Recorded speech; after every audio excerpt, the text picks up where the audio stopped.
January 29th. So, but before that, a week before that, I was already experiencing yung mga mabibigat na problema. Naiiyak na ako.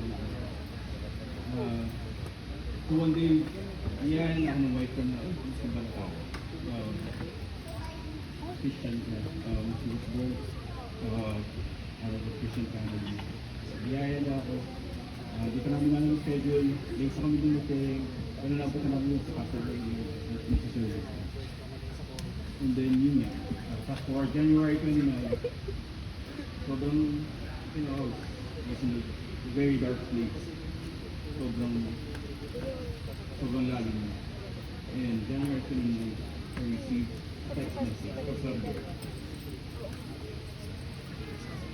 Kinuha niya. Sabi niya, "Brother, kamusta ka?" So hindi ko naman siya kilala. He was one of the pastors. Pastor Will. Sabi niya, "Kamusta ka? I prayed for you.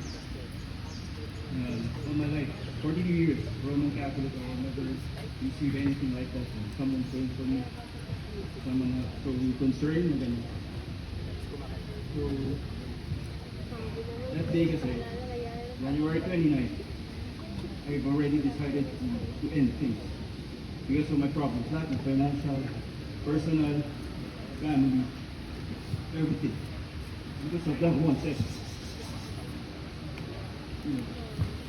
God praise you. Inuwi sa akin lahat. Umaalik ka si Pastor Owen para ibahin yung perspective ko sa buhay. Let me tell you, brothers and sisters, what I've learned in Minas Spiritual Foundation, but also through our one-on-one session. Napakasarap na buhay. Okay? Binigay sa akin ito ni Lord. He sacrificed His own Son para lang ma-save tayo. Huwag natin sayangin. Right? Amen? So, that's my testimony. Kahit anong gano'n kahirap yung buhay na pinagdadaanan mo. Ano yung situation nyo ngayon?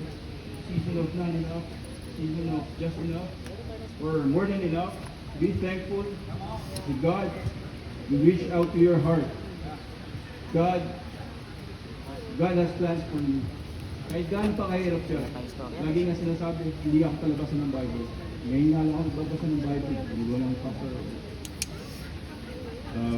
Pag nagbibigay nga ng verse ng mga pastor ang tagal ko maghanap eh. Always, lagi nyo makikita yung word na to. Trust. Trust God. So always trust God. No matter how difficult your life is, trust that He has plans for you.